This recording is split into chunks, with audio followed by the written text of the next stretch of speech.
पापा मम्मा आओ दे दो। हेलो एवरीवन, आप सबका स्वागत है मेरे यूट्यूब चैनल पर जिसका नाम है लाइफ नेवर स्टॉप और मेरा नाम है कविता बिस्ट। आज मैं आप लोगों के सामने कोई इतना इंटरेस्टिंग ब्लॉग लेके नहीं आई हूँ, पर बैक ऑफ द माइंड काफ़ी दिनों से मेरे मन में एक बात बार बार आ रही थी और मैं इसे इतना इग्नोर कर रही थी, स्किप कर रही थी कि ये सही टाइम नहीं है, मुझे इस पर डिसीजन नहीं लेना चाहिए। पर होता है ना कि कभी कभी ना कुछ चीज़ों को हम इग्नोर नहीं कर पाते, तो वैसे ही मैं इस चीज़ को इग्नोर नहीं कर पा रही हूँ। तो फाइनली आज मैंने सोचा कि इस टॉपिक पर डिसीजन लिया जाए और इस पर मैं आज से वर्क करना स्टार्ट करूँ। एक्चुअली ये जो टॉपिक है ये मेरी बेटी को लेके है और आप मेरी बेटी को जानते होंगे अगर आपने मेरे पहले से ब्लॉग देखे हैं। मेरी बेटी का नाम है आकृति बिस्ट और इसे हम प्यार से अक्कू बोलते हैं। और अभी ना ये 1.5 साल की है, मतलब 1 ईयर कंप्लीट करके 7 मंथ्स इसका रनिंग है। और पता है यार, ये काफ़ी चीज़ें बोलने लगी है, जैसे पापा मम्मा आओ दे दो। और पता है ऐसे छोटे छोटे वर्ड्स के साथ साथ ना ये बड़े बड़े सेंटेंस भी बोलने लगी है आजकल, जैसे कहाँ जा रहे हो, ये किसका है, पापा जल्दी आओ, कहाँ गए थे, ऐसी चीज़ें भी बोलने लगी है जिसे सिर्फ मैं समझ पाती हूँ। अपना पराया समझने लगी है, रिश्ते समझने लगी है। और इसकी ग्रोथ को देखते हुए और इसकी एक्टिविटीज़ को देखते हुए ना मुझे लगा कि क्यों ना मैं इसकी थोड़ी सी स्टडी भी स्टार्ट कर दूँ। मैं काफ़ी टाइम से सोच रही थी कि इसकी स्टडी स्टार्ट करूँ, पर मुझे ये लग रहा था ना कि ये सही टाइम नहीं है, क्योंकि अभी बहुत छोटी है और इसके ऊपर अभी से स्टडी का बर्डन डालना अच्छा नहीं है, इसका बचपन खराब हो जाएगा। जैसे होता है ना हम पेरेंट्स के अंदर, वो सारी चीज़ें मेरे मन में भी आ रही थी। आप मेरी बातों से रिलेट कर पा रहे होंगे तो आपको पता होगा कि बच्चा जैसे बड़े बड़े होता है ना तो वो काफ़ी एक्टिव हो जाता है, उछल कूद करने लगता है। और एक तो ये जैसे बड़ी होती जा रही है ना तो मुझसे कहती खेल, ये कर वो कर, उछल कूद कर, तो मैं खेलती हूँ इसके साथ। पर यार अगर आप मेरी बातों से रिलेट कर पा रहे हो और अगर आपके घर में भी छोटा बच्चा है तो आप समझ पा रहे होगे कि आप बच्चे के साथ कितना खेल सकते हो। एक स्टेप के बाद तो हम थक जाते हैं ना, क्योंकि घर का काम, बच्चा और इसके साथ इतना एक्टिव हम नहीं हो सकते, तो मैं बहुत ज़्यादा थक जाती हूँ। तो फिर फाइनली आज मैंने डिसीजन लिया कि ये बड़ी भी हो रही है, ये चीज़ें समझ रही है और ये शैतानी भी करती है। और ये मुझसे ना एक तो इतनी ज़्यादा अटैच है कि ये किसी के पास रहती ही नहीं है। इवन इसके पापा जब ऑफिस से भी आ जाते हैं ना तो फिर मैं तब भी अक्कू को ना उनके ऊपर नहीं डालती, क्योंकि मुझे लगता है कि यार दिन भर से थके हैं तो बच्चा कितना परेशान करता है। तो अब भी अक्कू मेरे पास ही रहती है और काफ़ी ज़्यादा। तो मैं भी ना अब इरिटेट होने लगी हूँ धीरे धीरे। होता है यार, हम भी अपने बच्चे से इरिटेट हो ही जाते हैं, क्योंकि जब हम बहुत ज़्यादा थक जाते हैं ना और हमें थोड़ा सा भी रिलैक्स नहीं मिलता है तो इरिटेशन अपने आप आती है। और कभी कभी तो इसके ऊपर निकलने लगी इरिटेशन। तो मुझे अब ऐसा लगने लगा कि क्यों ना मैं इसकी स्टडी स्टार्ट कर, इसकी स्टडी जो मैं स्टार्ट करूँ ना वो मैं फ़नी वे में करूँ, खेलते कूदते हंसते बोलते। एक्चुअली इससे क्या है ना कि हम बच्चों के साथ टॉयज से तो खेलते हैं, पर हम कितना खेल सकते हैं, हम ज़्यादा नहीं खेल सकते और बहुत ज़्यादा देर तक नहीं खेल सकते। शुरू से ही मैं हमेशा एक गुड स्टूडेंट और टीचर रही हूँ। और अगर आप मेरे ब्लॉग पहले से देख रहे हैं तो आपको पता होगा कि मेरा सबसे ज़्यादा शौक जो मुझे है वो मुझे स्टडी का ही है। तो कोई नहीं, अपनी नहीं तो इसकी तो करा ही सकती हूँ। तो इसमें क्या होगा कि मुझे भी इंटरेस्ट आएगा और इसको भी इंटरेस्ट तरीके से पढ़ाऊँगी। वैसे ना मैंने आज तक दूसरे के बच्चों को पढ़ाया, दूसरे के बच्चों को सिखाया, समझाया, पर अब मेरे अपने बच्चे की बारी है। और जो ये रिस्पॉन्सिबिलिटी अब मेरे ऊपर आ रही है ना, ये मेरे ऊपर डबल तरीके से आएगी, क्योंकि एज अ टीचर इसको जो टीच करना है और एज अ मदर जो मुझे इसके अंदर संस्कार, सभ्यता, समझ डालनी है, तो मेरे ऊपर ज़्यादा प्रेशर रहेगा। तो देखते हैं मैं इसको कितने अच्छे से निभा पाती हूँ। प्लीज़ आप लोग ब्लॉग में बने रहिएगा। अगर आपने मेरा चैनल सब्सक्राइब नहीं करा है तो प्लीज़ सब्सक्राइब का बटन दबाकर बेल आइकन दबा दीजिएगा, जिससे कि नोटिफिकेशन आपके पास आती रहेंगी और आपको डे टू डे अक्कू कितना ग्रो कर रही है और मैं उसे कितने अच्छे से पढ़ा पा रही हूँ आप देखते रहेंगे। और प्लीज़ अगर आपको लगता है कि मैं इसकी स्टडी में या इसको जो भी चीज़ें सिखा रही हूँ उसमें इस तरह से इम्प्रूवमेंट ला सकती हूँ या इस तरह से करने पे अक्कू को, या इस तरह से इम्प्रूवमेंट करूँ या इस तरह से इम्प्रूवमेंट करने पे अक्कू ज़्यादा अच्छे से सीखेगी, तो प्लीज़ मुझे कमेंट बॉक्स में सजेस्ट करिएगा। हमेशा सजेस्ट करते रहिएगा, मैं उस पर वर्क करूँगी। क्योंकि इतने छोटे बेबी को ना मैंने अपनी लाइफ में आज तक नहीं पढ़ाया, मैंने बड़े बच्चों को ही पढ़ाया है।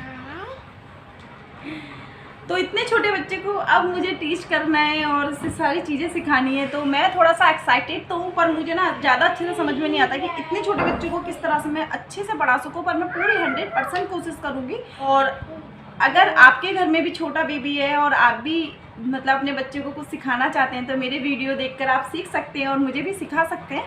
तो प्लीज़ कंटिन्यू मेरे वीडियो देखिएगा। शाम के बज रहे थे 5 और अक्कू ने देखो पूरा घर कैसे उतल फुतल कर दिया, क्योंकि जब मुझे एडिटिंग करनी होती है तो थोड़ी सी मुझे प्राइवेसी की ज़रूरत पड़ती है। तो मैं उससे कहती हूँ बेटा तुझे जो चीज़ उठानी है, फेंकनी है, जो करना है कर, क्योंकि उस समय मुझे प्राइवेसी चाहिए होती है। तो बस अब मुझे ये घर फिर से संभालना है। और आज अक्कू की स्टडी मैंने नहीं कराई थी, क्योंकि आज सिर्फ मैं मार्केट से इसका सामान लेने गई थी, जो स्टडी से रिलेटेड, जो मैं सोच रही हूँ कि मैं इसको इस पेज से स्टार्ट कराऊँ। तो प्लीज़ ब्लॉग में कंटिन्यू बने रहिएगा, क्योंकि कल का जो ब्लॉग आएगा उसमें सबसे पहले मैं ये समझाऊंगी कि इतने छोटे बच्चे को, 1.5 साल के बच्चे को अगर हम स्टडी स्टार्ट कर रहे हैं तो हमें किस चीज़ से स्टार्ट करनी चाहिए, क्योंकि 1.5 साल के बच्चे का माइंड बहुत छोटा होता है, इतना डेवलप नहीं हो पाता है। तो हमें इसको कोई भी इतनी बड़ी चीज़ से, जैसे वर्ड आइडेंटिफाई करना या एनिमल्स पहचानना, ये सारी चीज़ें नहीं सिखानी चाहिए, क्योंकि इनके ब्रेन में इसका असर पड़ता है। तो बहुत बेसिक चीज़ से हमें इसकी स्टार्टिंग करनी चाहिए। तो ये कल के ब्लॉग में आपको देखने को मिलेगा कि अक्कू की स्टडी, कि वो किस तरह से पढ़ाई कर रही है और मैं उसे किस तरह से सिखा रही हूँ, एकदम खुशी इंजॉयमेंट करते हुए। और उसका जो पहला चैप्टर होगा स्टडी का, वो किस चीज़ से मैं स्टार्ट कर रही हूँ। तो ब्लॉग में कंटिन्यू बने रहिएगा। और ब्लॉग देखने के लिए प्लीज़, अगर आपने मेरा चैनल सब्सक्राइब नहीं करा है तो सब्सक्राइब कीजिएगा। अक्कू जब से आई है मेरी लाइफ में, तब से मेरा एक नियम है कि उसकी शाम की आरती में उसे इस तरह से देती हूँ, और वो भी मुझे देती है। और जो भभूति होती है ना, जो धूप बत्ती की राख होती है, उसको मैं इस तरह से इसके ऊपर 7 बार घुमाकर और अपने इष्ट देवता का नाम लेकर, जो हमारे घर के देवता होते हैं, इसे टीका लगा देती हूँ। और अक्कू ना फटाक से जाती है और शीशे में देख के आती है, पर आज नहीं गई, पता नहीं क्यों।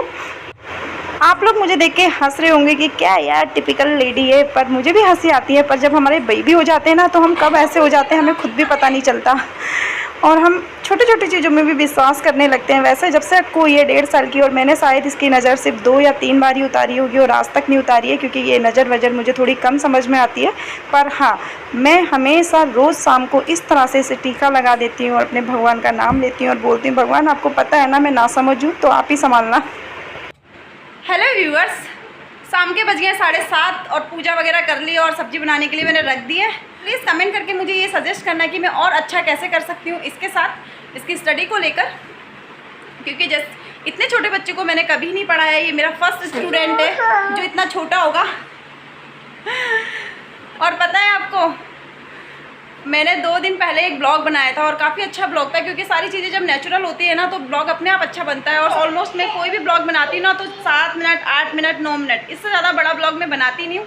पर इस बार का जो ब्लॉग बना था ना, वो 16 मिनट 40 सेकंड का था, और वो काफ़ी बड़ा हो गया था। कितनी भी एडिटिंग कर रही थी, कितना भी काट रही थी ना कि ज़्यादा लंबा ना करूँ, फिर भी वो इतना बड़ा बन गया था। मैंने कहा कोई नहीं, अच्छा था, तो मैंने उसको ना एडिट कर दिया, एक्सपोर्ट किया।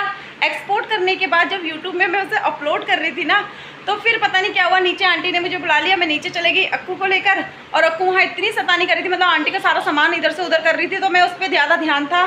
तो मेरा ना इस पर ध्यान था कि अक्कू मत कर। और पता नहीं यार क्या हुआ ना कि अपलोड करते करते ही वो वीडियो डिलीट हो गया। इतना ज़्यादा बुरा लगा, क्योंकि इसमें ना मतलब पूरा दिन लग जाता है एडिट करने में, और अक्कू के साथ एडिटिंग करना बहुत ज़्यादा टफ हो जाता है मुझे। मतलब बहुत ही 2-3 घंटे तक तो मैं एकदम शांत, जैसे डिलीट हो गया ना मैं एकदम शांत। मैंने अक्कू को पकड़ा, अक्कू से कहा अक्कू चल ऊपर चल। मैंने आंटी से बोला आंटी मैं ऊपर जा रही हूँ, पर मुझे इतना बुरा लगा बहुत ज़्यादा, और मेरी हिम्मत भी नहीं हो रही थी कि मैं दूसरा ब्लॉग बनाऊँ और एडिट करूँ। पर फिर मैंने सोचा कि चलो ये चीज़ें तो कितनी बार होंगी और होती रहेंगी, तो इग्नोर करती हूँ। और ये ब्लॉग भी आज एडिट नहीं हो पाएगा, ये कल करूँगी। तो मैं ज़्यादा लंबा नहीं बना रही इसीलिए, क्योंकि एक बार मेरी बहुत कड़ी मेहनत में पानी फिर गया है, तो इसको मैं छोटा ही रखूँगी। आई होप आपको ये ब्लॉग पसंद आया होगा। अगर पसंद आया तो प्लीज़ वीडियो को लाइक कीजिए, शेयर कीजिए, कमेंट कीजिए। और अगर आप मेरे चैनल पर नए हैं तो प्लीज़ मेरे चैनल को सब्सक्राइब कर मुझे सपोर्ट कीजिए। और सब्सक्राइब करने के बाद जो साइड में बेल आइकन आएगी ना, उसको भी प्रेस करना। जितने भी मैं ब्लॉग डालूंगी तो उसके नोटिफिकेशन आपके पास आएंगे, तो आपको मेरे ब्लॉग दिख जाएंगे, आपके पास अपडेट आ जाएगी। और मैक्सिमम अब जो ब्लॉग आने वाले हैं ना, तो वो स्टडी को लेकर आने वाले हैं। तो आई होप आपको कुछ हेल्प मिलेगी, या मुझे भी हेल्प चाहिए आप लोगों की। तो कल से आपको की स्टडी होगी स्टार्ट। तो बाय कर दो। इसके क्या हाल हो रहे हैं, आज बगल की दी आ गई थी ना, तो इसको मैंने चेंज भी नहीं करा पाई। चलो बाय, मिलते हैं कल।